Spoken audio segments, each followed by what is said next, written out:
Craig, man, I love the passion.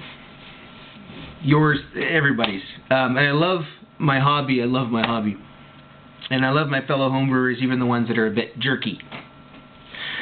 So, that being said, I don't think there's a debate about this. There are 4 levels of homebrewing, right? We've talked about them before. Extract, partial extract, mini mash, all grain. All 4 are a process by which you can end up with beer.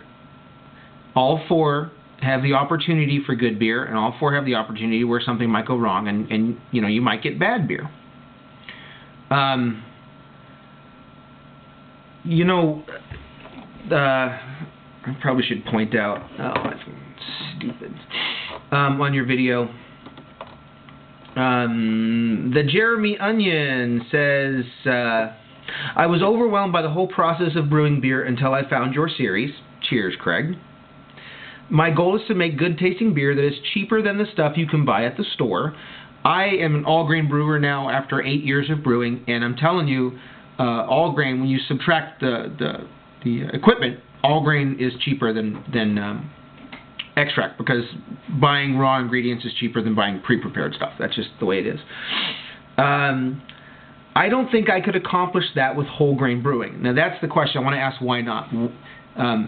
Because I think you could. You can go to the grocery store and you can buy a box of Betty Crocker cake and you can make a cake. Now you might not know how to buy flour, milk, sugar, and eggs and make a cake, but you could, and you could find a recipe and you could get it done. You know, right? And the equipment isn't really that much different, is it? Brewing beer is not any different than that. Now, having done it the scratch way, if you decide that it's just easier and you don't care, you don't want to be a baker and you just want to make it out of a box, then go ahead, fine. But at least try. It's really not that much more difficult. Somebody here said, I think it was Legimster said, why would you spend money on mashing equipment, etc., if you weren't sure if you'd enjoy making the beer or if it wasn't to your taste? I'm assuming he means the process wasn't to your taste, but the reason you would do that is for any hobby. If you enjoyed going to a rock climbing gym and you thought, let me try it in a real mountain, so you might buy some better equipment and go do it on a real mountain. And having done that, you might decide, I like the gym better because there's smoothies. Then fine. I don't anybody that's on the rock face that's going to give you crap. I don't know. I doubt anybody's gonna. It shouldn't be any different for the beer.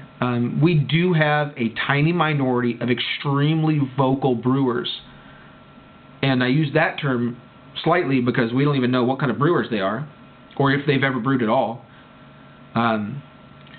Who go on huge diatribes. You ask a simple question. You go to some of these brewing forums and you ask a simple question, you get shouted down. You know, if that happens, move on. Just seriously. The brewing forum I go to isn't like that. It's much smaller, but if you go in there and say, hey, I'm a new brewer, I just found the site, you're going to get 15 replies that hour saying, hey, wow, welcome, you know, who are you, where are you from, where are you at, what are you doing? They like to share recipes. They like to talk about, you know what, I've worked with that burner before and I didn't like it, I like this one over here. Yes, they're going to pick on you if you say something dumb, because it's a room full of guys in their 20s through 40s, so you're going to get some locker room humor, but you know, they're good-natured guys. I really enjoy the homebrewing network that I am on. I really do.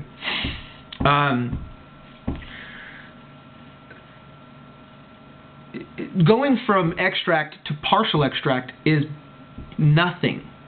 It really isn't. As far as expense, it's not even worth talking about, because you take the extract kit you're already working with and you go out and you spend $2 on a nylon mesh bag and you get a couple of bucks worth of grains, and now that stout that you made from extract that you liked but could have been better can be, because you're going to add flaked barley and get that aspect into it. And it doesn't require a huge mash tun and laudering and all that stuff. You just steep the grains. That's as easy as it is. So it's not really that big of a deal. But there isn't a debate about what's better, right? Only in as much as there's a debate that certainly somebody who is, I'm not even going to say professionally trained, but somebody who goes to the trouble and time of scratch building a cake is making probably a better end result product than somebody who's baking it from a box.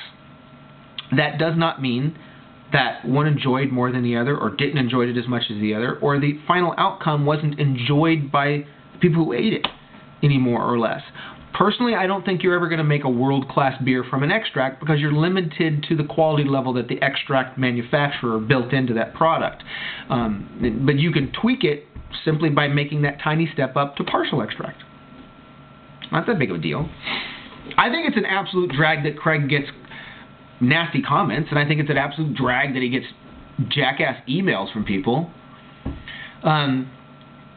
Craig's an incredibly popular YouTube channel. I make videos because I ran into his, and I was doing partial extract, so he was doing extract, and I thought, okay, let him be the extract guy, and I'll do some partial extract videos. But you know, I stepped up with my videos as I went along. But if Craig's going to be the guy that everybody finds first, and if Craig gets hundreds of new guys involved in the hobby, excellent. Let him be that guy. And on the other hand, don't you be the guy that's like, well, I went to the Cordon Bleu and I know how to make my cakes from scratch from locally obtained organic materials. And don't be that guy. He's your jerk. Do I wish Craig would...